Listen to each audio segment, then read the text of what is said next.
Hello my dear students, welcome करता हूं मैं भारत पंचाली और केमिस्ट्री गुरुजी अगेन आप सबका एक बहुत ही ज़्यादा इंपॉर्टेंट वीडियो में स्ट्रक्चर ऑफ एटम की क्विक एंड डिटेल रिवीजन लेके मैं हाजिर हो चुका हूं। बहुत बढ़िया वीडियो है। Structure of atom class 11th में बच्चों को सबसे मुश्किल चैप्टर लगता है।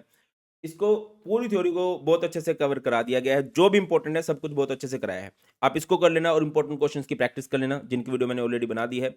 ये स्ट्रक्चर ऑफ एटम आपका बहुत अच्छे से तैयार हो जाएगा। और आप लोग वेट करेंगे कि बेस्ट बुक का लिंक मैंने डिस्क्रिप्शन में दे दिया। क्लास 11th के लिए बेस्ट बुक है, आप लोग उसको बाय करके अपनी तैयारी कर सकते हो। तो चलिए स्टार्ट करते हैं। सबसे पहले एटम, यार आपको पता होगा एटम होता क्या है। एटम सबसे छोटी चीज़ को बोला जाता है। जो वर्ड एटम है ये ग्रीक वर्ड से आया है अटोमियो। ए मीन्स होता है नॉन और टोमियो मीन्स होता है कटेबल। नॉन कटेबल, जिसको काटा नहीं जा सकता। और इसके बारे में बहुत सारे साइंटिस्टों ने बात करी। हमारे इंडियन महर्षि थे, महर्षि कणादी, उन्होंने बोला इस चीज़ को परमाणु, कि जब हम किसी भी चीज़ को डिवाइड करते जाएंगे करते जाएंगे करते जाएंगे करते जाएंगे, एंड में एक ऐसी स्टेज भी आएगी जब हम उसको फर्दर सब डिवाइड नहीं कर सकते। That stage is known as परमाणु। और बात करें अंग्रेजों में, इस बारे में बात की डाल्टन ने क्या बोला, स्मॉलेस्ट इंडिविजुअल पार्टिकल। बट आप खुद बताओ, ये इन्होंने बहुत पहले की थी बात, क्या ये आज बात सच है? तो इसका आंसर है नहीं। एटम से छोटे पार्टिकल्स भी होते हैं जिनको हम लोग सब एटॉमिक पार्टिकल्स बोलते हैं। तो यहीं पर हम लोग बात करते हैं सब एटॉमिक पार्टिकल्स की। कौन कौन से होते हैं? Electron, proton, neutron. इलेक्ट्रॉन का सिंबल ई, प्रोटॉन का पी और न्यूट्रॉन का एन। इनके डिस्कवरर को अगर आपने याद रखना है तो याद कर सकते हो इत्थेफाजी नचदे। इलेक्ट्रॉन की जो खोज की थी वो थॉमसन ने की थी। प्रोटॉन की जो खोज की थी वो की थी गोल्डस्टीन ने। और न्यूट्रॉन की जो खोज की थी चैडविक ने। इलेक्ट्रॉन की थॉमसन ने, जी गोल्डस्टीन, जो चैडविक, है ना।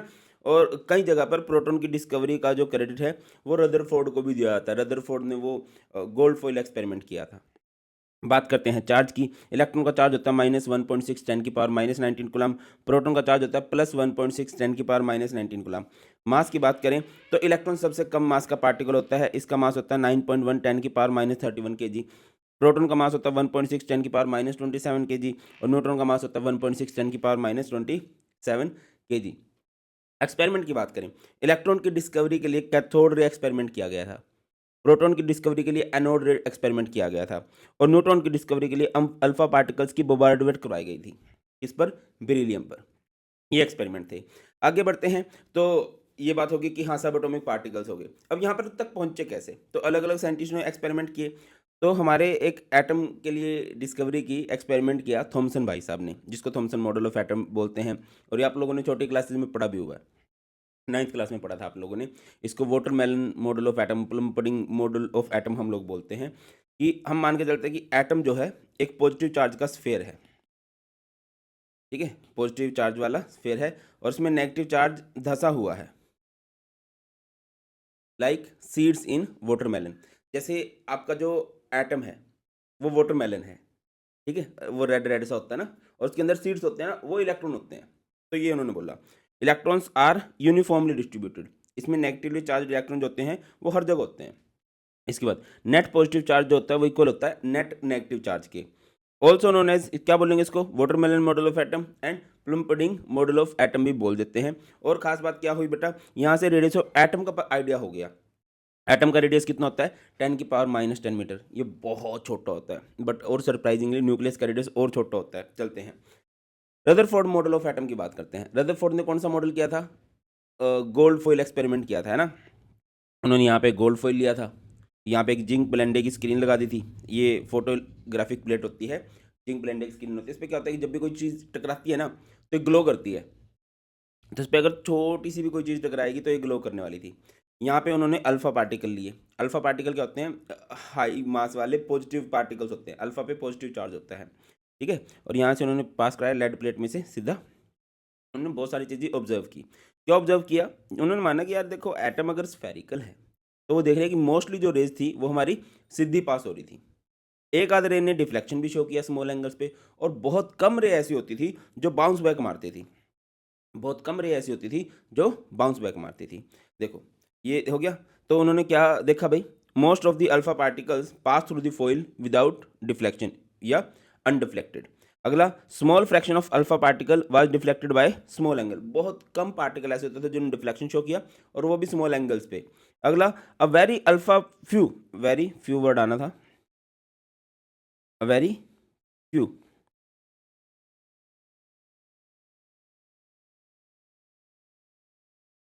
Very few, few alpha particles bounced back, बहुत कम अल्फा पार्टिकल हुए जो बाउंस बैक हो गए, जो अपनी जगह से डिफ्लेक्ट हो गए। अब क्योंकि मोस्ट ऑफ द पार्टिकल जो है वो खाली चले गए, मतलब विदाउट डिफ्लेक्शन के चले गए, इट मीन्स क्या था कि वो स्पेस एम्प्टी है। ठीक है, most of the space in atom is empty, a centre of atom is occupied by nucleus. अब बहुत कम ने डिफ्लेक्शन शो की थी, तो मतलब डिफ्लेक्शन कब हो सकती है, पॉजिटिव पार्टिकल कब डिफ्लेक्ट हो सकते हैं, अगर उनको सामने भी पॉजिटिव पार्टिकल मिले। तो माइंड में आया हाँ यार यहाँ पे कुछ ना कुछ पॉजिटिव स्पेस तो है। अ centre of atom is occupied by nucleus in which positive charge is concentrated in very small volume, बहुत थोड़ी सी जगह में पॉजिटिव पार्टिकल्स हैं। अगला, nucleus is surrounded by electron that move around the nucleus with a very high speed in circular path. कि जो nucleus है, nucleus उन्होंने बोल दिया बहुत छोटी सी जगह है और उस पर पॉजिटिव चार्ज है, और इसमें इलेक्ट्रॉन मारते हैं गेड़ियाँ, सर्कुलर पाथ के अंदर घूमते रहते हैं। Electrostatic force of fraction held nucleus and electrons together. Nucleus पे पॉजिटिव चार्ज है, इलेक्ट्रॉन पे नेगेटिव चार्ज है, उनके बीच में एक फोर्स ऑफ अट्रैक्शन है जिसको इलेक्ट्रोस्टैटिक फोर्स ऑफ अट्रैक्शन बोलते हैं, वो उनको जोड़ के रखती है। और यहाँ से हमें क्या मिल गया, radius of nucleus. Radius of nucleus कितना होता है भाई, 10⁻⁻15 मीटर। एटम का न्यूक्लियस कितना था, अभी किया था हम लोगों ने, 10⁻10 मीटर, और न्यूक्लियस का रेडियस कितना होता है, 10⁻15 मीटर। ठीक है, और यहाँ पे इसके साथ सबसे बड़ी दिक्कत क्या थी, it can not explain the stability of atom. Atom किस तरह से स्टेबल है, ये भाई साहब इस बात को एक्सप्लेन नहीं कर पाए। क्यों सर, क्या दिक्कत आ गई, क्यों एक्सप्लेन नहीं कर पाए, मैं बताता हूँ। अब रिवॉल्विंग इलेक्ट्रॉन है, अगर इलेक्ट्रॉन उन्होंने बोला कंटिन्यूसली रिवॉल्व कर रहा है वेरी हाई स्पीड से, तो वो धीरे धीरे एनर्जी खत्म करेगा, और जब वो एनर्जी खत्म करेगा तो वो क्या होता जाएगा, वो फिक्स पाथ में नहीं घूमेगा भैया, वो न्यूक्लियस के पास जाने लगेगा। ठीक है, इन द एंड क्या होगा, fall into nucleus and hence fail to explain the stability of atom, और इसी तरह से वो एटम की स्टेबिलिटी को एक्सप्लेन नहीं कर पाए दादा। क्लियर होती है बात। तो ये दो एक्सपेरिमेंट थे, इसके बाद बहुत मॉडल भी था, बट उससे पहले हमें एक दो एक्सपेरिमेंट और करने हैं।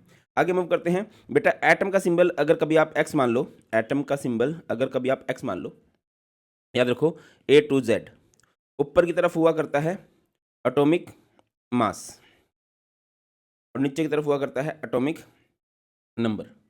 एटॉमिक मास किसके इक्वल होता है, एटॉमिक मास हमारा प्रोटॉन प्लस न्यूट्रॉन के इक्वल होता है, और जो एटॉमिक नंबर होता है वो हमारा प्रोटॉन्स के इक्वल होता है, और अगर न्यूट्रल एटम है तो इलेक्ट्रॉन्स के इक्वल भी आप लोग मान सकते हो। मैं एग्जांपल देकर समझाने की कोशिश करता हूँ।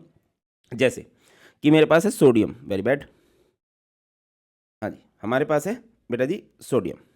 सोडियम का इस तरह सिंबल होता है 1123, ऊपर की तरफ मास होता है, नीचे की तरफ नंबर होता है। तो अगर मैं आपसे पूछूं इसका एटॉमिक मास कितना है भाई, इसका एटॉमिक मास होगा 23। मैं आपसे पूछता हूँ इसका एटॉमिक नंबर कितना होगा भाई, इसका एटॉमिक नंबर होगा 11। इसके पास प्रोटॉन्स कितने होंगे, देखिए सिंस इसका एटॉमिक नंबर 11 है तो इसके पास प्रोटॉन कितने होंगे 11, और ये न्यूट्रल एटम है तो इसके पास इलेक्ट्रॉन भी कितने होंगे 11। और कभी भी आपको न्यूट्रॉन निकालने हो ना तो दिस माइनस दिस, 23 माइनस 11, तो ये क्या हो जाएगा, न्यूट्रॉन्स कितने हो जाएंगे हमारे पास, न्यूट्रॉन हमारे पास हो जाएंगे 12। Getting my point.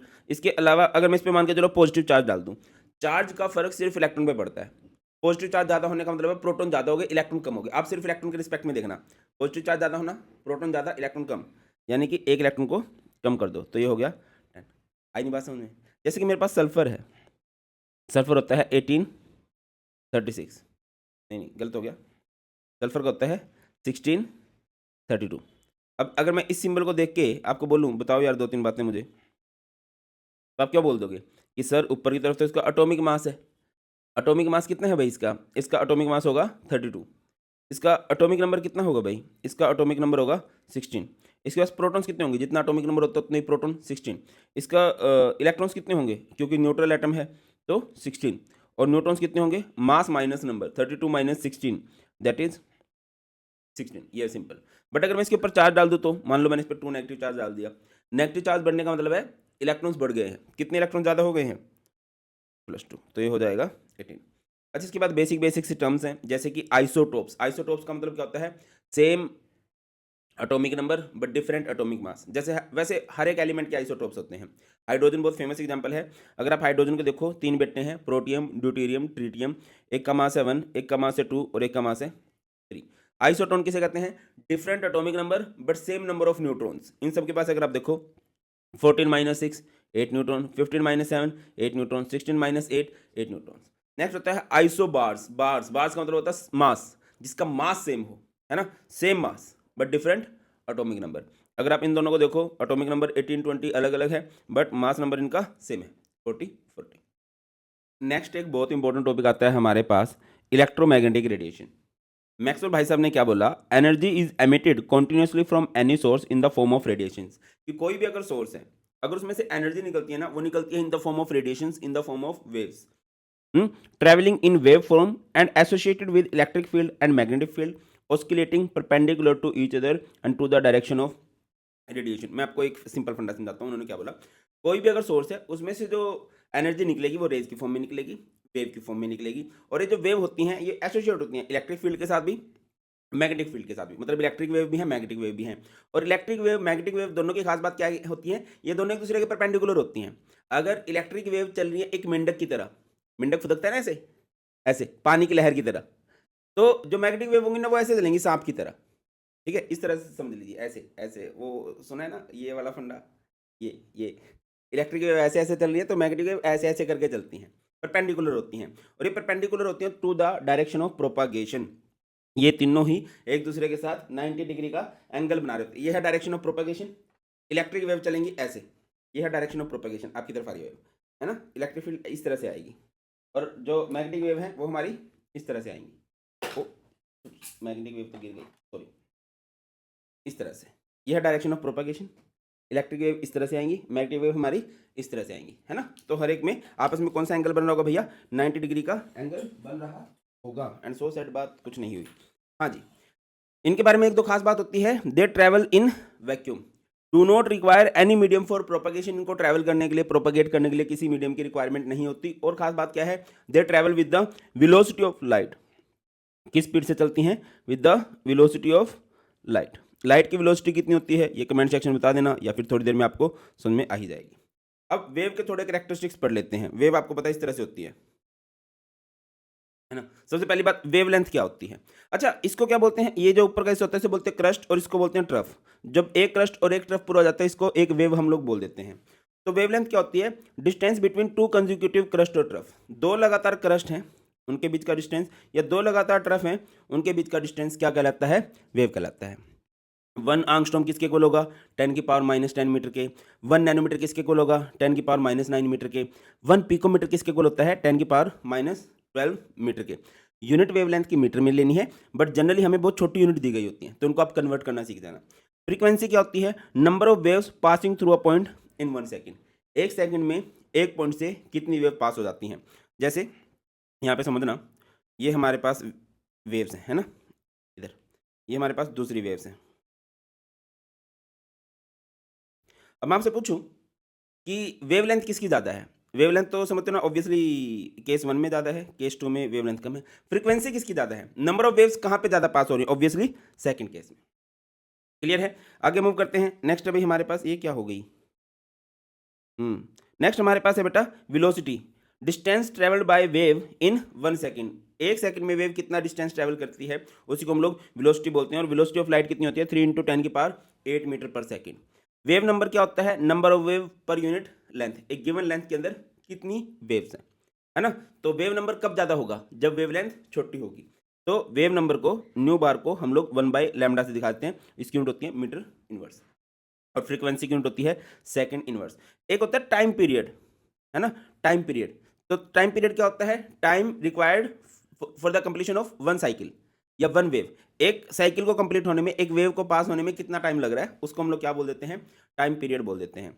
Next topic हमारे पास है electromagnetic spectrum, increasing wavelength, decreasing frequency. आपने बहुत सारी वेव्स लेनी है, उनको अरेंज करना है in the order of increasing wavelength, decreasing frequency. इसी को हम लोग क्या बोल देंगे? इसी को हम लोग बोलेंगे इलेक्ट्रोमैग्नेटिक स्पेक्ट्रम। याद करने की ट्रिक क्या रहेगी? सीजी, चंडीगढ़ की XUV इन माई रेंज। चंडीगढ़ की XUV इन माई रेंज। चंडी यहां से इसका मतलब क्या होता है भाई? कॉस्मिक रेज, है ना। गढ़ मतलब gamma rays, gamma rays. X rays, ultraviolet rays, infrared, microwave, और यहाँ पर आएगा हमारे पास रेडियो वेव्स। क्लियर है? ये क्या था? अल्ट्रावायलेट। अल्ट्रावायलेट एंड वी का मतलब यहाँ पर विजिबल होता है। ये रिपीट करता हूँ, Chandigarh, cosmic rays, gamma rays, X rays, ultraviolet rays, visible rays, infrared, microwave and radio wave. इस तरह से बहुत सारी रेज को जब हम अरेंज कर देते हैं, इसी को हम लोग क्या बोलते हैं? इलेक्ट्रोमैग्नेटिक स्पेक्ट्रम बोलते हैं। नेक्स्ट टॉपिक हमारे पास आता है प्लैंक्स क्वांटम थ्योरी। प्लैंक भैया ने क्या बोला? किसी भी सोर्स में से जब एनर्जी निकलती है ना, वो कंटिन्यूअसली नहीं निकलती, वो डिसकंटिन्यूअसली निकलती है। एनर्जी इज एमिटेड और अब्जॉर्ब्ड इन, और छोटे छोटे पैकेट्स की फॉर्म में निकलती है, और इन छोटे छोटे पैकेट्स को हम लोग क्या बोलते हैं? क्वांटा। और लाइट के केस में इसको बोलते हैं फोटोन। रिपीट कर रहा हूँ, कोई भी सोर्स है, मान के चलो यहाँ से लाइट आ रही है, तो वो कंटिन्यूअसली नहीं आ रही होगी, वो छोटे, देखो हम मान के चले कंटिन्यूअसली आती है, बट भाई ने बोला नहीं भाई, छोटे छोटे पैकेट्स की फॉर्म में आ रही है। क्यों वहम में पड़े हो तुम लोग? ठीक है, ये वाला फंडा होता है। और अगर एनर्जी निकालना चाहूँ मैं किसी भी पैकेट की, तो एनर्जी उसकी डायरेक्टली प्रोपोर्शनल होगी फ्रीक्वेंसी की। इसको हटा देंगे तो E इज इक्वल टू यहाँ से क्या आ जाएगा? एच। एच एक कांस्टेंट होता है, और इस कांस्टेंट को कहा जाता है प्लैंक्स कांस्टेंट, जिसकी वैल्यू कितनी होती है? 6.6 इंटू 10 की पावर -34 जूल सेकेंड। ठीक है, आगे मूव करते हैं। फोटो इलेक्ट्रिक इफेक्ट, ये बहुत इंपॉर्टेंट है। देखो, फोटो इलेक्ट्रिक इफेक्ट को हम फोटो इलेक्ट्रिक एमिशन भी बोल सकते हैं। फोटो का मतलब होता है लाइट, इलेक्ट्रिक का मतलब इलेक्ट्रॉन, एमिशन का मतलब बाहर निकलना। जब लाइट पड़ेगी इलेक्ट्रॉन बाहर निकलेगा, जब लाइट पड़ेगी इलेक्ट्रॉन बाहर निकलेगा। जैसे आपको दिखाई दे रहा होगा, ये हमारे पास एक सरफेस ऑफ मेटल है, यहाँ पर लाइट आई है ना, तो इलेक्ट्रॉन्स के पास एनर्जी आ गई। कुछ एनर्जी उसको बाहर तक लाने में लगेगी। इलेक्ट्रॉन नीचे पड़ा हुआ है, पहले वो सरफेस तक आएगा, उसको सरफेस तक लाने में जो एनर्जी लगती है ना, उसको बोलते हैं वर्क फंक्शन। और उसके बाद वो इलेक्ट्रॉन उड़ान भरेगा, तो उसकी कुछ काइनेटिक एनर्जी होगी। लाइट आई, पड़े हुए इलेक्ट्रॉन पे पड़ी, इलेक्ट्रॉन थोड़ा ऊपर आया, बाहर तक आने में जो एनर्जी लगती है उसको बोलते हैं वर्क फंक्शन, और उसके बाद वो उड़ान भर जाता है। When a light of suitable frequency falls on the surface of active metal, emission of electron takes place. जब भी एक लाइट सुटेबल फ्रीक्वेंसी के साथ मेटल से टकराती है, इलेक्ट्रॉन बाहर निकलता है। Electron thus ejected is known as photo electron. ये जो इलेक्ट्रॉन बाहर निकला है, इसको हम लोग क्या बोलेंगे? Photo electron. Minimum frequency required for the emission of electron is called threshold frequency. Electron को बाहर निकालने के लिए जो हमें फ्रीक्वेंसी चाहिए, उस फ्रीक्वेंसी को हम लोग क्या बोलते हैं? Threshold frequency. Number of ejected electron is proportional to the intensity और ब्राइटनेस ऑफ लाइट। अब कितने इलेक्ट्रॉन्स निकलेंगे वो डिपेंड करता है लाइट की इंटेंसिटी पे, लाइट की ब्राइटनेस पे। मैं आपको एक एग्जांपल देके समझाने की कोशिश करता हूँ। क्या सर, ये तो शो ऑफ कर रहे हो? नहीं भाई, शो ऑफ नहीं है यार। अरे भाई भाई भाई, कॉपीराइट आएगा क्या? हाँ, तो मैं जस्ट तुम्हें इंटेंसिटी दिखाना चाह रहा हूँ। इंटेंसिटी का मतलब क्या होता है? जैसे कि ये हमारे पास है ना, ओके, ये है केस 1, 2, 3, 4, 5। ठीक है, अब तुम्हें क्या लगता है सबसे ज़्यादा जो इलेक्ट्रॉन्स है वो किस केस में निकलेंगे? ये कमेंट सेक्शन में बता देना। ठीक है, तो अगर हमें काइनेटिक एनर्जी निकालनी है, काइनेटिक एनर्जी इलेक्ट्रॉन की, तो उसका फॉर्मूला क्या होगा? E minus e naught, E H new, और ये ई नोट का मतलब होता है work function, H new note. Sir ये माइनस क्यों किया? देखो बेटा, जितनी एनर्जी लग रही है वो सारी की सारी इलेक्ट्रॉन को भगाएगी नहीं, पहले इलेक्ट्रॉन को बाहर आना पड़ेगा, फिर वो भागेगा। तो पहले उसको बाहर निकालने में जो एनर्जी लगी है उसको माइनस कर दो, एच न्यू नोट को माइनस कर दो, फिर जो एनर्जी बचेगी वो इलेक्ट्रॉन को भगाएगी, है ना। Kinetic energy half m v square, e minus e naught. E मतलब टोटल एनर्जी जितनी थी उसमें से माइनस कर दो वर्क फंक्शन को, जितनी उसको बाहर निकालने में लगी है। ठीक है, तो ये हो जाएगा भाई। The kinetic energy is given by, ये हमारे पास रहेगा। एच का मतलब प्लैंक कांस्टेंट है, एम का मतलब mass, v is velocity of light, and nu naught का मतलब क्या होता है? थ्रेशोल्ड फ्रीक्वेंसी, इलेक्ट्रॉन को बाहर निकालने में जो एनर्जी हमारी लगती है। एक क्वेश्चन आ गया, calculate energy of 1 mole of photon of radiation whose frequency is this. तो एनर्जी निकालनी है भाई, और हमारे भाई साहब ने, प्लैंक दादा ने क्या बोला? एनर्जी अगर कभी भी निकालनी रहेगी, एनर्जी का फॉर्मूला क्या रहेगा? E is equal to H nu. H की वैल्यू कितनी होती है? 6.6 इंटू 10 की power -34 nu. Nu is frequency, frequency कितनी देखिए बेटा? 5 इंटू 10 की पावर 14। ये जो भी आएगी ये एनर्जी आ जाएगी बेटा। ये 1 फोटोन की एनर्जी है ना, एक पार्टिकल, बट हमें तो 1 मोल की निकालनी है। तो एक फोटोन की एनर्जी कितनी आ गई? ये आपको दिखाई दे रहा होगा, 3.313 10 की पावर -19 जूल। और अगर हमें 1 मोल की निकालनी है तो E इक्वल टू क्या हो जाएगा? N0 H new. N0 Avogadro number क्या होता है? 6.023 इंटू 10 की पावर 23, है ना। और एच न्यू को ऊपर सोल्व भी कर लिया हम लोगों ने, 3.3। इसको सिंपल आउट करेंगे 199.51 किलो जूल पर। नेक्स्ट हमारे पास इंपॉर्टेंट टॉपिक है dual behaviour of matter. Einstein ji ने बोल दिया था कि जो लाइट होती है उसके पास ड्यूअल नेचर होते हैं, पार्टिकल भी एंड वेव भी। लाइट जो कि एक वेव है उसके पास ड्यूअल नेचर है, पार्टिकल एंड वेव। तो डी ब्रोगली जी ने हाइपोथेसिस दी, हाइपोथेसिस समझते हो ना, सोची समझी बात करी। यार जब एक वेव के पास ड्यूअल नेचर हो सकती है तो ऑब्वियसली एक पार्टिकल के पास भी ड्यूअल नेचर होगी। तो उन्होंने बोला धरती पे जितने भी पार्टिकल्स हैं, मूविंग पार्टिकल्स ऑब्वियसली, तो उनके पास भी ड्यूअल नेचर होती है। कौन कौन सी? Particle and wave. बट उनकी बात ज़्यादा एप्लीकेबल थी माइक्रोस्कोपिक पार्टिकल पे, है ना। बहुत ही छोटे जो पार्टिकल्स होते हैं, बड़े पार्टिकल्स में भी होती हैं ड्यूअल नेचर, बट वो ना के बराबर होती हैं, ठीक है। और क्योंकि बहुत ज़्यादा प्रैक्टिकल उनकी बातों का उस टाइम नहीं था, तो उनको हाइपोथेसिस बोला जाता है। तो क्या बोला गया? De Broglie propose the dual nature. Dual nature का मतलब क्या होता है? Wave nature as well as particle nature of sub atomic particle like electron and has no significance for large particle. देखो लार्ज पार्टिकल्स में ड्यूअल नेचर होती है but वो ना के बराबर होती है। बट जो सब एटॉमिक पार्टिकल है, जो बहुत छोटे पार्टिकल है, इलेक्ट्रॉन, प्रोटॉन, न्यूट्रॉन, या से भी मतलब एटम्स, इनमें होती है ड्यूअल नेचर।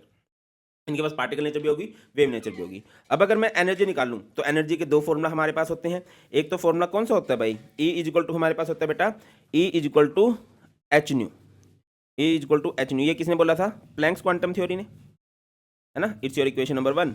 और E इज इक्वल टू होता है mc स्क्वेयर। ये किसने बोला था? ये हमें बोला था आइंस्टाइन दादा ने। और अगर मैं इन दोनों को कंपेयर कर दूं, H nu is equal to क्या बन जाएगा? mc स्क्वेयर, है ना। एच न्यू, न्यू क्या होता है? न्यू को अगर मैं करना चाहूँ तो न्यू हमारे पास होता है बेटा c बाय लेमडा। ये हो गया एम सी स्क्वेयर, ये कैंसिल हो जाएगा। तो अगर मैं यहाँ से लेमडा निकालना चाहूँ, लेमडा को तो ले जाता हूँ, ये क्या हो जाएगा? H by M C. M C की जगह मैं एम वी वर्ड यूज कर लेता हूँ। क्यों सर? सी था ना। सी वेलोसिटी ऑफ लाइट होता है, वी किसी की भी वेलोसिटी हो सकती है, ठीक है ना। तो ये हो गया भैया हमारे पास इस तरह से, lambda is equal to H by M V. M mass, V velocity, तो यहाँ पे मैं इसको पी लिख सकता हूँ मोमेंटम, ठीक है। इसको बोलते हैं डी ब्रोगली वेवलेंथ। बहुत सारे न्यूमेरिकल्स के अंदर इसका यूज किया जाता है।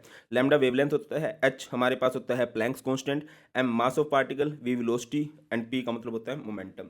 जैसे क्वेश्चन आ गया, calculate the mass of a photon with wavelength 3.6 angstrom. तो लैम्डा का फॉर्मूला क्या होता है? Lambda, very good, lambda is equal to H by M B. तो एम क्या हो जाएगा?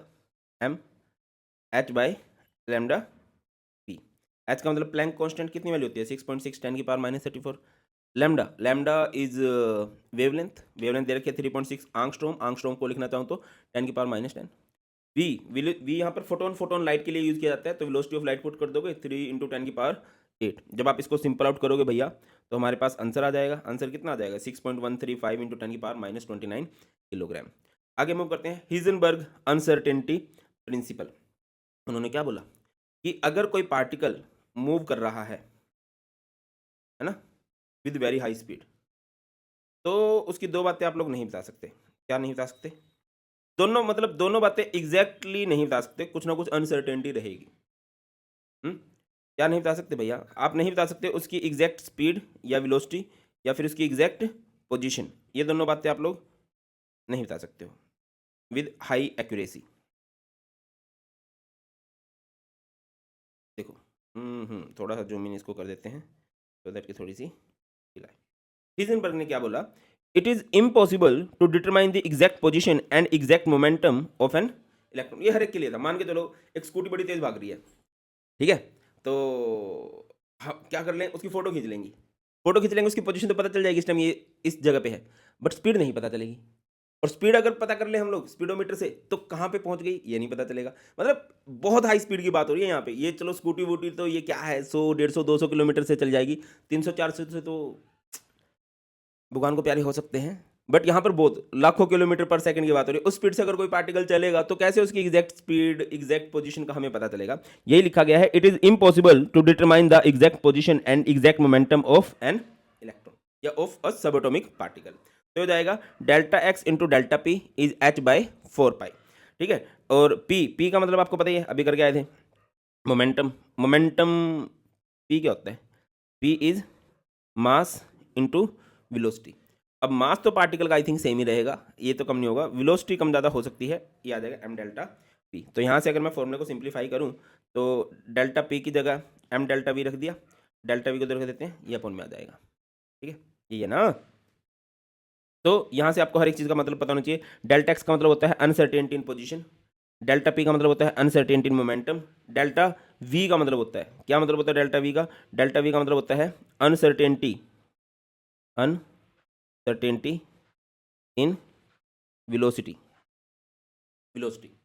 आगे बढ़ते हैं, नेक्स्ट है quantum mechanical model of atom. क्या होती है quantum mechanical model of atom? The branch of science that deals with the dual behaviour of matter.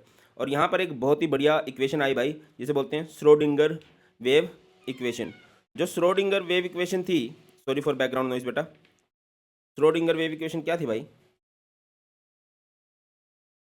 उन्होंने बोला कि यार जो इलेक्ट्रॉन्स होते हैं ना एक एटम के अंदर, वो ऐसे लीनियर मोशन नहीं करते, वो 3D मोशन करते हैं। वो एक्स एक्सिस में भी कूदते रहते हैं, वाई एक्सिस में भी कूदते रहते हैं, जेड एक्सिस में भी, हर जगह कूदते रहते हैं, ठीक है। और हर एक्सिस में उनकी पोजीशन को पता करने के लिए उन्होंने ये इक्वेशन दी। क्या था ये? D square psi by D X square plus D square psi by D Y square plus D square psi by D Z square. ये एक्सिस क्या बता रहे हैं? उसके 3D मोशन की बात कर रहे हैं इलेक्ट्रॉन के।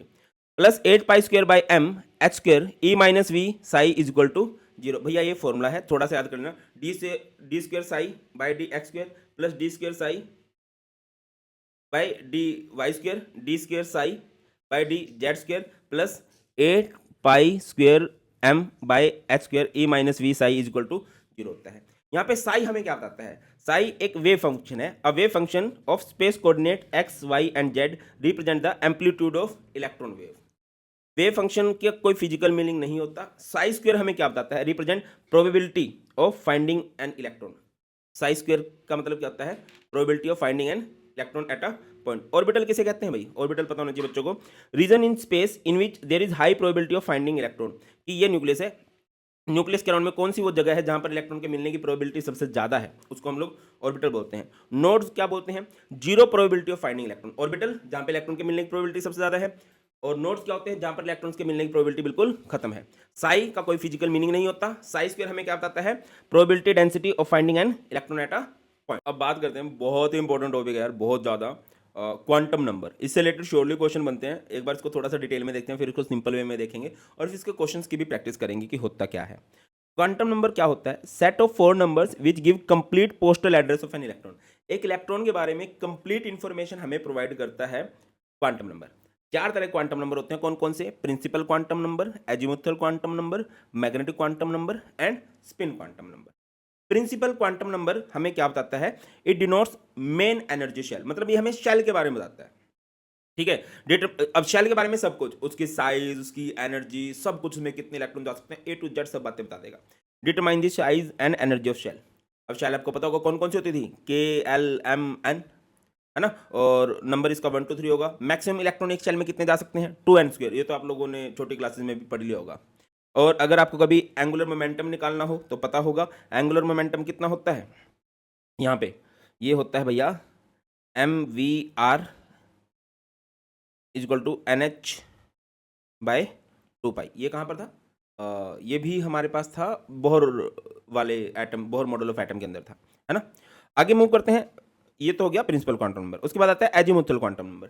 एजीमुथल क्वांटम नंबर को रिप्रेजेंट किया जाता है एल से। ये हमें बताता है सब शेल के बारे में। शेल का छोटा पार्ट होता है सब शेल, ठीक है।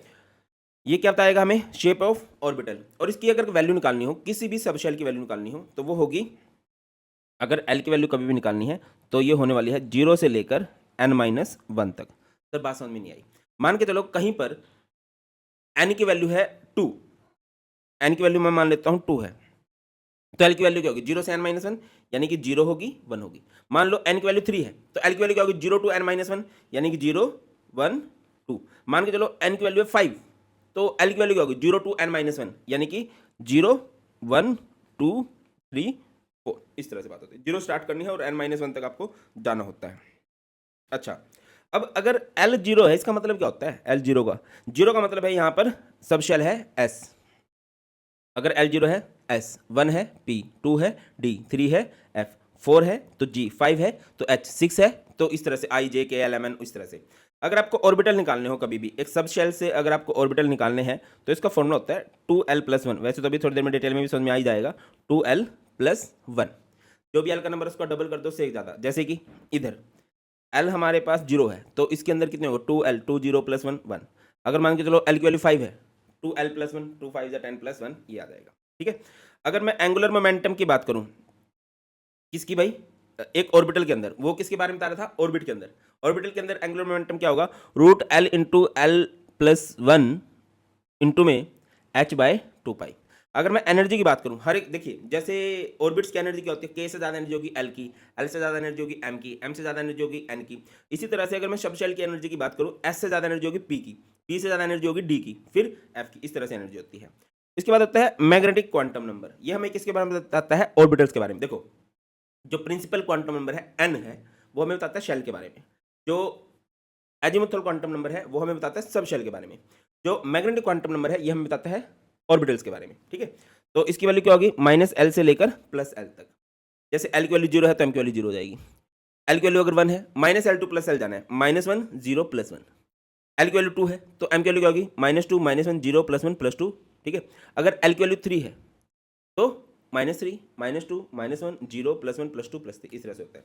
इसके बाद हमारे पास आता है spin quantum number. Spin quantum number हमें किसके बताता है, इलेक्ट्रॉन की स्पिन के बारे में, कि इलेक्ट्रॉन क्लॉकवाइज स्पिन कर रहा है, एंटी क्लॉकवाइज स्पिन कर रहा है। इसको हम plus one by two minus one by two बता सकते हैं। अगर आपको स्पिन एंगुलर मोमेंटम निकालना है तो ये क्या होगा, root S into S plus one H by two pi हो जाएगा। एक कुछ खास फॉर्मूलाज की हम लोग बात कर लेते हैं जिनसे जनरली क्वेश्चन आ जाता है। अगर आपको कभी भी नंबर ऑफ सब शेल निकालने हो तो वो एन के इक्वल होते हैं। नंबर ऑफ ऑर्बिटल्स निकालने हो तो वो होता है टू एल प्लस वन। अगर आपको मैक्सिमम इलेक्ट्रॉन्स निकालने हो, एक सब शेल में कितने इलेक्ट्रॉन जा सकते हैं, ऑर्बिटल्स का डबल, टू इंटू में टू एल प्लस वन।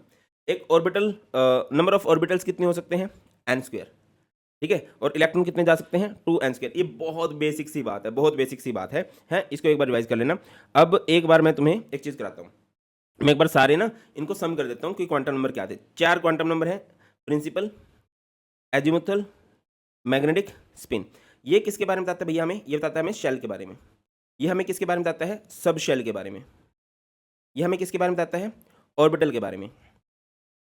ये हमें किसके बारे में बताता है, स्पिन ऑफ इलेक्ट्रॉन के बारे में, इलेक्ट्रॉन कैसे घूमेगा, क्लॉकवाइज घूमेगा, एंटी क्लॉकवाइज घूमेगा। अब जो शेल है वो मान के चलो वन है। एल की वैल्यू हमेशा क्या होगी, एल की वैल्यू जो होगी जीरो से लेकर एन माइनस वन तक होगी। और जो एम की वैल्यू होगी वो कहाँ से कहाँ तक होगी, माइनस एल से लेकर प्लस एल तक होगी। तो जीरो से लेकर एन माइनस वन तो ये जीरो हो गया, और माइनस एल से प्लस एल जीरो में जाओगे तो जीरो ही होगा। यहाँ पर एक ऑर्बिटल है, एक ऑर्बिटल यानी कि एक बॉक्स है, और एक बॉक्स में कितने इलेक्ट्रॉन जा सकते हैं, दो, एक क्लॉकवाइज और एक एंटी क्लॉकवाइज आएगा। मैं दोबारा समझाता हूँ, मान के चलो एन की वैल्यू होगी टू, तो एल की वैल्यू क्या होगी, एल की वैल्यू क्या होगी, जीरो से लेकर एन माइनस वन तक, जीरो वन, ये जीरो होगी। और एम की वैल्यू क्या होती है, माइनस एल से प्लस एल, वन के लिए क्या हो जाएगी, minus one zero plus one. Zero यानी एक नंबर है तो एक ऑर्बिटल, इधर कितने नंबर है, एक दो तीन नंबर है, तो यहाँ पर आ जाएंगे तीन ऑर्बिटल, और इसमें इलेक्ट्रॉन क्लॉकवाइज एंटी क्लॉकवाइज घुमा दोगे। इसके बाद नेक्स्ट हमारे पास मान के चलो एन की वैल्यू होगी थ्री, तो एल की वैल्यू क्या आ जाएगी, जीरो वन टू, थ्री नहीं आएगी, है ना। एल की वैल्यू जीरो से लेकर एन माइनस वन तक होती है, तो ये जीरो, ये minus one zero plus one. इसके बाद minus two minus one zero plus one plus to, तो एक नंबर है तो एक बॉक्स बनेगा, तीन नंबर है तो तीन बॉक्स बनेंगे, और यहाँ पर टोटल पाँच नंबर हैं तो पाँच बॉक्स बन जाएंगे। क्लियर है, इस तरह से होते हैं। अब यहाँ पे क्वेश्चन किस तरह से बन सकते हैं बेटा, वो हम लोग एक बार देख लेते हैं। An atomic orbital has N equals to three, what are the possible value of L and M. अगर एन हमारे पास थ्री है ब्रो, तो एल की वैल्यू क्या हो सकती है, जीरो वन टू। एम की वैल्यू क्या हो सकती है भाई, एम की वैल्यू जीरो हो सकती है, ये minus one zero plus one हो सकती है, और ये क्या हो सकता है, minus two minus one zero plus one plus two. ये एम एल का मतलब एम ही होता है। List the quantum numbers M L and L, M और एल की बात की गई है, of electrons for three D orbital. Three D ये जो होता है ना, ये होता है बेटा एन, एन की वैल्यू क्या है थ्री, और डी है तो एल की वैल्यू क्या आएगी, डी है। अगर आपको याद हो, एल की वैल्यू जीरो हो तो एस होता है, वन हो तो पी होता है, टू हो तो डी होता है, थ्री हो तो एफ होता है। एल की वैल्यू जो भी हो, ये नोटेशन होती है सब सेल की। तो डी है तो यहाँ पर एल क्या हो जाएगा, two. Which of the following orbitals are possible, one P हो सकता है क्या। आप कैसे पता कर सकते हो, इसमें देखो, इसमें वन पी है तो एन की वैल्यू वन है और एल की वैल्यू भी वन है, ये दोनों कभी इक्वल नहीं हो सकती। टू एस हो सकता है, इसमें एन की वैल्यू टू है, एल की वैल्यू जीरो है। अगर एन की वैल्यू टू हो, एल की वैल्यू जीरो हो सकती है। टू पी है, टू पी यानी एन की वैल्यू टू, एल की वैल्यू वन हो सकता है, ये हो सकता है। थ्री एफ में एन की वैल्यू क्या है बेटा, ये पहला नंबर एन के बारे में बताता है, दूसरा नंबर एल के बारे में बताता है, तो एन तो थ्री हो गया। एल कितना है, एफ के लिए एल कितना होता है, 3 क्या इक्वल हो सकते हैं? तो इसका आंसर है ना ही, इट इज़ नॉट पॉसिबल। अगला एसपीटी नोटेशन का यूज़ करना है, डिस्क्राइब करना ऑर्बिटल्स को। n इक्वल्स टू 1 है, l इक्वल्स टू 0 है। n equals to 1, l equals to 0 तो बुलबुलो मेरे हिसाब से बनेगा 1s, है ना। n equals to 3, l equals to 1, l equals to 1 है तो ये हो जाएगा 3p। n equals to 4, l equals to 2, 4 और l अगर 2 है तो ये क्या होता है? t। n equals to 4, l equals to 3, l equals to 3 है तो ये क्या होता है? 4f। इस तरह से इजी आप लोग क्वेश्चन कर सकते हो यार, क्या तुम लोग भी टेंशन लेते रहते हो। Explain giving reason which of the following set of quantum number are not possible. n0 l0 नहीं हो सकता, दोनों बराबर नहीं हो सकते। n की वैल्यू 1 तो होगी, कम से कम फर्स्ट चल तो हो। n1 l0 ये हो सकता है, n1 l1 ये नहीं हो सकता, दोनों बराबर नहीं हो सकते कभी भी। n2 l1 0 ये हो सकता है ना, तो इट इज पॉसिबल। ठीक है, तो ये हमारे इजीली क्वांटम नंबर के क्वेश्चन है। आगे बढ़ते हैं और बात करते हैं नोड एंड नोडल प्लेन्स की, और उसके अलावा इलेक्ट्रॉनिक कॉन्फ़िगरेशन, जो कि बहुत ही ज़्यादा इंपॉर्टेंट टॉपिक है। नोड क्या होता है? A node is a region of space where probability of finding electron is 0। अगर कभी भी आपको रेडियल नोड्स निकालने हो तो इसका फॉर्मूला होता है n minus L minus 1। I hope आपको पता है n क्या होता है, l क्या होता है ना। n वो principal quantum number, l azimuthal quantum number. Angular nodes कभी भी निकालने हो या प्लेनर नोड्स कभी भी निकालने हो तो वो होता है l की इक्वल, और टोटल नोड्स कभी भी निकालने हो तो वो होता है n माइनस 1 के इक्वल। शेप्स की बात कर लें, अलग अलग ऑर्बिटल्स की अलग अलग शेप होती है बेटा। सबसे पहले मैं बात करता हूँ एस ऑर्बिटल की। एस ऑर्बिटल की शेप होती है स्फेरिकल, इस तरह से। पी ऑर्बिटल की जो शेप होती है वो डंबल टाइप होती है, ये होता है डंबल, है ना। और पी के 3 ऑर्बिटल बनते हैं। सर पी के 3 ऑर्बिटल कैसे बना सकते हो आप? अच्छा, जो एल होता है वो कितना होता है पी के लिए? 1। एम कितना होगा? Minus L two plus L, यानी कि -1, 0 + 1। तो ये 3 नंबर बने ना, तो 3 ऑर्बिटल बनेंगे। अभी 3 ऑर्बिटल होते हैं कौन कौन से ब्रो? ये 3 ऑर्बिटल होते हैं हमारे पास P X, P Y and P Z. P X में क्या होगा? एक्स एक्सिस पे डंबल बन जाएगा। पी वाई में क्या होगा? वाई एक्सिस पे डबल बन जाएगा। जेड एक्सिस में क्या होगा? पी जेड में क्या होगा? जेड एक्सिस पे डबल बन जाएगा। उसके बाद डी ऑर्बिटल की बात करें, डी की शेप होती है डबल डंबल। एस की शेप स्फेरिकल, पी की शेप डंबल और डी की शेप होती है डबल डंबल। ठीक है, और नाम करे की बात करूं तो इसके नाम होते हैं, पी के 5 ऑर्बिटल होते हैं। कैसे? क्योंकि इसमें एल की वैल्यू क्या हो जाएगी? 2, एम की वैल्यू क्या हो जाएगी? -2, -1, 0, +1, +2। तो कर दीजिए, ये क्या हो जाएगा? एक तो होगा D X Y, D Y Z, D Z X, उसके बाद D X square minus Y square and यहाँ पर डी जेड स्क्वेयर। तो जो डी एक्स वाई है उसमें क्या होगा? एक्स और वाई एक्सिस के बीच में डबल बन जाएगा। डी वाई जेड में क्या होगा? वाई और जेड एक्सिस के बीच में डबल बन जाएगा। डी जेड एक्स में क्या होगा? जेड और एक्स एक्सिस के बीच में डबल बन जाएगा। इन डबल को कहा जाता है बिटवीन दी एक्सिस, ये एक्सिस के बीच में बन रहे हैं। और ये जो स्क्वेयर वाले हैं ना, ये बनते हैं ऑन दी एक्सिस, ये बनते हैं ऑन दी एक्सिस। तो जैसे ये है हमारे पास, ये भाई साहब जो आपको साइड में दिखाई दे रहे होंगे, ये है D X square minus Y square. तो इसका डबल कहाँ पर बनाओगे? एक्स एक्सिस पे एंड वाई एक्सिस पे। और जो डी जेड स्क्वेयर है उसमें जेड एक्सिस पे डबल बना दोगे। बट डी की शेप तो डबल डंबल है, दूसरे डंबल को जगह नहीं मिल रही तो ऐसे ही घूमता रहता है, ऐसे ऐसे। क्लियर है?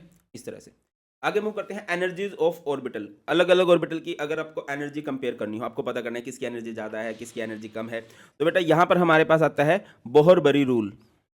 बीबी की वाइंस बोलते हैं इसको, है ना, बोहर बरी रूल। ये रूल क्या होता है? एन प्लस एल पे डिपेंड करता है। Lower the value of N plus L, lower will be the energy. और अगर कई बार ऐसा होगा कि एन प्लस एल की दोनों जगह पर एनर्जी जो है सेम बनेगी, तो क्या होगा?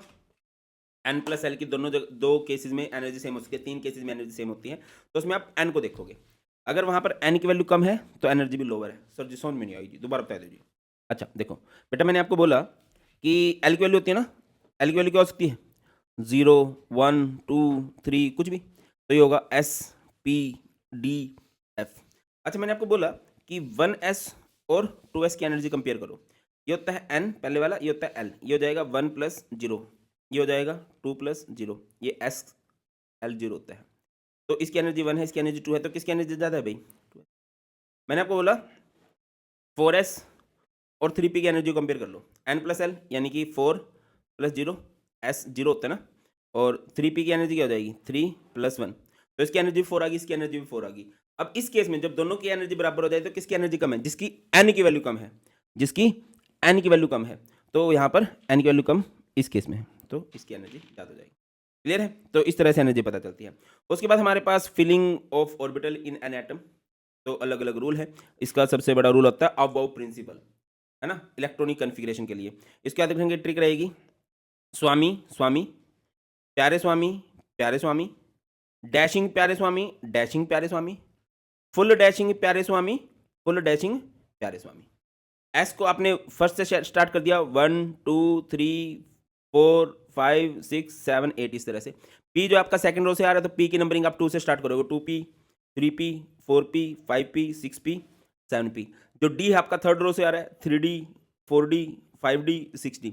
एफ जो आपका फोर्थ रो से आ रहा है तो इसका नंबर स्टार्ट होगा 4f 5f। आपके पास जो भी आपको अच्छा लगता है, ये मेरे को ये सही लगता है। बाकी एक सर की मैंने ट्रिक देखी थी, सो गया पी के सो गया पी के सो गया, दारू पी के सो गया दारू पी के सो गया, फिर दारू पी के सो गया फिर दारू पी के सो गया। ये भी बढ़िया है, आप ऐसे भी कर सकते हो, है ना। अब जैसे हमें कन्फिग्रेशन करनी होती है तो आपको ये बात याद रखनी है, एस में मैक्सिमम 2 इलेक्ट्रॉन जा सकते हैं, पी में मैक्सिमम 6 इलेक्ट्रॉन जा सकते हैं, डी में मैक्सिमम 10 इलेक्ट्रॉन जा सकते हैं और एफ में मैक्सिमम 14 इलेक्ट्रॉन जा सकते हैं। ठीक है, 4 का गैप होता है इनमें। अगर आपको कोई बोले कि यार बोरोन की कन्फिग्रेशन कर दो, बोरोन का एटॉमिक नंबर कितना होता है 5, तो कन्फिग्रेशन क्या होगी, सबसे पहले आएगा 1s। एस में कितने इलेक्ट्रॉन जाएंगे मैक्सिमम, एस में मैक्सिमम 2 इलेक्ट्रॉन जा सकते हैं। 1s के बाद कौन आएगा, ये 1s है ना, 1s के बाद कौन आएगा 2s, तो इधर 2s में कितने इलेक्ट्रॉन जाएंगे, 2s में चले जाएंगे 2 इलेक्ट्रॉन। 2s के बाद कौन आएगा 2p, p में कितने इलेक्ट्रॉन जा सकते हैं, p में जा सकते हैं 6 इलेक्ट्रॉन, बट हमारे पास टोटल 5 इलेक्ट्रॉन थे, 2 1s में चले गए, 2 2s में चले गए, 1 बचा, तो वो 1 आ जाएगा यहाँ पे 2p1। रिपीट करूँ, नहीं आई समझ में? जैसे मुझे सोडियम की कन्फिग्रेशन करनी है, सोडियम का एटॉमिक नंबर कितना होता है 11। कन्फिग्रेशन करते हैं, सबसे पहले क्या आएगा 1s में 2, 1s के बाद क्या आएगा 2s में 2, 2s के बाद क्या देगा 2p, p में कितने हो जाएंगे 6, p में कितने हो जाएंगे 6। और इसके बाद क्या आएगा, इसके बाद हमारे पास आ जाएगा 2p के बाद क्या आएगा, यहाँ पर आप देख सकते हो यह है 1s, यह है 2s, यह है 2p, 2p के बाद क्या आएगा 3s। s में कितने इलेक्ट्रॉन जा सकते हैं, s में जा सकते हैं 2 इलेक्ट्रॉन, बट हमारे पास कितने बचे हैं, हमारे पास सिर्फ 1 बचा है, तो ये इसकी कन्फिग्रेशन हो जाती है। क्लियर है? तो इस तरह से हम लोग कर सकते हैं। और एक बहुत फेमस जो कन्फिग्रेशन आपसे पूछी जाती है वो 3D सीरीज की कन्फिग्रेशन पूछी जाती है, या फिर आयंस की कन्फिग्रेशन भी पूछ ली जाती है। मान के चलो आपके पास Cl है, Cl का एटॉमिक नंबर 17 है, अगर आपको कोई बोले इसकी कन्फिग्रेशन करो तो क्या कर दोगे 1s2 2s2 2p6 3s2 3p5, 2 2 4 6 10 2 12 और 5 17। बट अगर आपको कोई बोले Cl1 नेगेटिव की कन्फिग्रेशन करो, 1 माइनस का मतलब क्या होता है 1 प्लस, एक इलेक्ट्रॉन प्लस करना है। इलेक्ट्रॉन का जो चेंज होगा ना वो लास्ट में होगा, बड़ी शेल से होगा। ठीक है, जैसे कि कपड़े डालने हैं, अभी सर्दी आएंगी ना, हमें कपड़े डालने हैं, तो क्या होगा इसके ऊपर ये कोट डाला जाएगा या स्वेटर डाली जाएगी, उसके ऊपर कोट डाला जाएगा। और अगर कपड़े निकालने भी हैं, वैसे तो नहीं है ना बनियान को ऐसे करके निकाल दूंगा, ला भाई, सबसे पहले आउटर जो भी कपड़े होंगे वो रिमूव होंगे, तो ऐसे ही होता है। अगर इलेक्ट्रॉन ऐड करना है तो वो भी एंड में होता है, इलेक्ट्रॉन रिमूव करना है तो वो भी एंड से होता है। 1 माइनस का मतलब एक इलेक्ट्रॉन प्लस करना है, तो वो इलेक्ट्रॉन आप प्लस कर दोगे पी में यहाँ पर, तो ये हो जाएगा 3p6। क्लियर है? इस तरह से। बाकी एक इसकी हमारे एग्जाम में जनरली पूछी जाती है 3D सीरीज, उससे पहले ना एक नोबल गैस कन्फिग्रेशन वाला फंडा भी होता है, ये भी आप समझ ही लो तो सही रहेगा। नोबल गैस आपको बताओ, नोबल गैसेज कौन कौन सी होती हैं, हीना नीना और कटरीना जीती रहना, हीना नीना और कटरीना जीती रहना। हीलियम का एटॉमिक नंबर होता है 2, नियोन का एटॉमिक नंबर होता है 10, आर्गन का होता है 18 36 54 86। अगर आप किसी भी एलिमेंट की कन्फिग्रेशन करने जाओ, आप ये देख लो उससे पहले कोई नोबल गैस आ रही है क्या, तो उसको लिख के बाकी लिख सकते हो। सर समझ में नहीं क्या करना चाह रहे हो, मैं समझाता हूँ। जैसे कि हम लोग कन्फिग्रेशन करें सोडियम की, सोडियम का एटॉमिक नंबर क्या होता है 11। अगर मैं इसकी नॉर्मली कन्फिग्रेशन करूँगा तो क्या होगा 1s2 2s2 2p6 3s1। अब ये देखो क्या इससे पहले कोई नोबल गैस आती है, सोडियम 11 से पहले नोबल गैस कौन सी आ सकती है, नियोन 10 आ सकती है। नियोन 10 एलिमेंट को कवर कर जाएगा, तो यहाँ पे क्या आ जाएगा 3s1। नियोन ने 10 को कवर कर दिया, फिर 10 तक जितने होना उसको लिखने की जरूरत नहीं है, नोबल गैस लिख दी ना, इसका मतलब उतने कवर हो चुके हैं, उसके बाद आप लिख दोगे। इसके अलावा फॉर एग्जांपल मैं कैल्शियम करना चाह रहा हूँ यार, कैल्शियम का एटॉमिक नंबर होता है 20, कन्फिग्रेशन क्या हो जाएगी 1s2 2s2 2p6 3s2 3p6 4s2, 2 2 4 6 10 2 12 6 18 और 2 20। अब आप ये देखो कि इससे पहले कोई नोबल गैस आ रही है क्या, बताओ इससे पहले कोई नोबल गैस आ रही है क्या। कैल्शियम से पहले नोबल गैस आर्गन आ रही है, इससे पहले वाली देखनी है, बहुत पहले वाली नहीं देखनी, एग्जैक्ट पहले कौन सी आ रही है, बाद वाली भी नहीं देखनी, एग्जैक्ट पहले। सर अगर किसी का एटॉमिक नंबर 40 है तो आप देखो एग्जैक्ट पहले कौन सी आ सकती है, क्रिप्टॉन आ सकती है। किसी का एटॉमिक नंबर 50 हो तो सर अब 50 हो तो तुम्हें लगेगा जिनोन ज़्यादा पास पड़ रहा है, बट उससे पहले वाली लिखनी है, इलेक्ट्रॉन लिखोगे। ठीक है, तो इसमें क्या लिख सकते हो आप कैल्शियम के केस में दादा? कैल्शियम के केस में आप लिख सकते हो AR, है ना? AR हो जाएगा, AR 18 को कवर कर जाएगा। 18 यानी यहाँ तक तो कवर हो गई। 2 2 4 6 10 2 12 6 18, यहाँ पर आ जाएगा 4s। हमारे एग्जाम्स में जनरली जो कॉन्फ़िगरेशन पूछी जाती है वो पूछी जाती है, सुनो तुम विवाह कर लो मुझसे, फिर कोई नहीं कहेगा जानू। तो इसका एटॉमिक नंबर होता है 21, 22 और ऐसे ऐसे करके 30 तक हो जाता है। तो यहाँ पर आप लोग क्या कर सकते हो, इधर AR 18 लिख सकते हो, है ना? 21 से 30 तक पहले नोबल गैस कौन सी आ रही है? AR ही आ रही है। इसके बाद कर दो भाई, इसके बाद क्या आ जाएगा यहाँ पे? ये हो जाएगा 4s2 3d1। आगे पीछे कर सकते हो, इसमें कोई चक्कर नहीं है। 4s वाले केस में आगे पीछे कर सकते हो। इसका रीज़न मैं किसी और दिन बता दूंगा। इसको आगे पीछे किया जा सकता है। 4s2 3d1, फिर 4s2 3d2, इसके बाद 4s2 3d3। Chromium special case है। मैग्नीज में 4s2 3d5, आयरन में 4s2 3d6, कोबाल्ट में 4s2 3d7, ये 4s2 3d8 copper special case होता है। और जिंक जो होता है 4s2 3d10। बेटा ये इस तरह से लिखा जा सकता है। कई जगह पर आप लोग ऑब्जर्व करोगे कि ये जो 4s है ना, ये पहले नहीं लिख रखा, ये जो है इसको 3d के बाद लिखा गया है। अब इसका क्या रीजन है? इसका सिर्फ एक छोटा सा रीजन ये है कि बड़ी शेल को बाद में लिखा गया है। आपको पता होगा बेटा, ये जो होती है ना, ये शेल होती है, तो बड़ी शेल को हमने बाद में लिख दिया। आगे पीछे लिख सकते हो, बाद में लिख दोगे सबसे बढ़िया है, आगे भी लिखोगे तो वो गलत नहीं है। ठीक है, बाद में इसलिए लिखा जाता है कि बड़ी शेल को बाद में लिखते हैं हम लोग। ठीक है, और क्रोमियम के ऊपर स्पेशल केस क्यों है? देखा गया कि जो डी है, जो एफ है, वो दो केस में बहुत स्टेबल है। या तो वो हाफ फिल्ड हो जाए, डी में 5 हो जाए, या फिर वो फुली फिल्ड हो जाए, डी में 10 हो जाए। सिमिलरली एफ में भी बहुत देखा गया, या तो वो हाफ फिल्ड हो जाए, एफ में 7 हो जाए, या फिर एफ में कितने इलेक्ट्रॉन हो जाए 14, तो ये बहुत स्टेबल है। तो क्रोमियम कॉपर क्रेजी कुत्ता, ये थोड़े से अलग चलते हैं। इसकी कॉन्फ़िगरेशन होती है 4s1, एस में 2 इलेक्ट्रॉन नहीं होते, एक रखता है ये, और डी में 5 कर लेता है। कॉपर में भी 4s1 और 3d क्या हो जाता है भाई? 10 हो जाता है। ठीक है, ये है। अच्छा, एक पोलीज एक्सक्लूजन प्रिंसिपल है, no 2 electron in an atom can have the same set of 4 quantum number. देखो बेटा, क्वांटम नंबर क्या है? कंप्लीट इंफॉर्मेशन है एक इलेक्ट्रॉन के बारे में, और 2 इलेक्ट्रॉन की सारी इंफॉर्मेशन सेम नहीं हो सकती, एक ना एक इंफॉर्मेशन डिफरेंट जरूर होगी। तो यही कह रहा है, 4 क्वांटम नंबर है, वो 2 इलेक्ट्रॉन के लिए सेम नहीं हो सकते, एक आधा क्वांटम नंबर अलग जरूर बनेगा, है ना? हर एक इलेक्ट्रॉन के लिए चारों क्वांटम नंबर में से कुछ वैल्यू अलग अलग होती ही है। चारों क्वांटम नंबर की वैल्यू सेम नहीं भी हो सकती किसी भी 2 इलेक्ट्रॉन की। उसके बाद है हंस रूल। हंस रूल ने क्या बोला? Electron pairing in orbital occur only after all orbitals of same subshell are singly occupied. भैया पेयरिंग तभी होगी जब सारे के सारे सिंगली ऑक्यूपाइड हो। जैसे कि मेरे पास पी में 4 इलेक्ट्रॉन है, तो पी के पता होगा आपको 3 ऑर्बिटल बनते हैं, है ना? पी में मैक्सिमम 6 इलेक्ट्रॉन जाते हैं, उसके हाफ ऑर्बिटल बनते हैं, मैक्सिमम 6 इलेक्ट्रॉन, तो हाफ ऑर्बिटल 3 हो गए। तो वो 4 इलेक्ट्रॉन मैं कैसे लिख दूं? ऐसे लिख सकता हूँ, 1 2 3 4। ये तरीका गलत है। पी के कितने ऑर्बिटल बनते हैं? पी के बनते हैं 3 ऑर्बिटल। तो लिखने का सही तरीका क्या है? पहले सारे सिंगली ऑक्यूपाइड होने चाहिए, पहले सारे सिंगली ऑक्यूपाइड होने चाहिए, फिर पेयरिंग होगी। ये सिंपल सा कहना था। बोली 2 इलेक्ट्रॉन के सारे क्वांटम नंबर सेम नहीं हो सकते, और हंस ने क्या बोला? हंस ने क्या बोला भाई? पेयरिंग तभी होगी जब पहले सारे के सारे सिंगली ऑक्यूपाइड हो जाएं एक ऑर्बिटल के अंदर, एक सबशेल के अंदर। तो ये है हमारा यार स्ट्रक्चर ऑफ एटम। सारे के सारे इंपॉर्टेंट टॉपिक हम लोगों ने डिस्कस किया है विदाउट मिसिंग। स्टिल कुछ भी डाउट्स हो आप लोग कमेंट सेक्शन में बता सकते हो, और अगर आप चाहते हो कि मैं इसका डिटेल 2.5-3 घंटे का वन शॉट कराऊं और सारे टॉपिक्स को, उनके क्वेश्चंस को साथ में इंक्लूड करूं, तो आप लोग कमेंट सेक्शन में बता दोगे। जितने ज़्यादा बच्चे बोलेंगे मेरे अंदर मोटिवेशन आएगा, और श्योरली मैं बहुत जल्दी इसका वन शॉट भी ला दूंगा। That's all in this video. बहुत ख्याल रखिए, जल्द मिलते हैं। God bless you all, please take care. जय हिंद।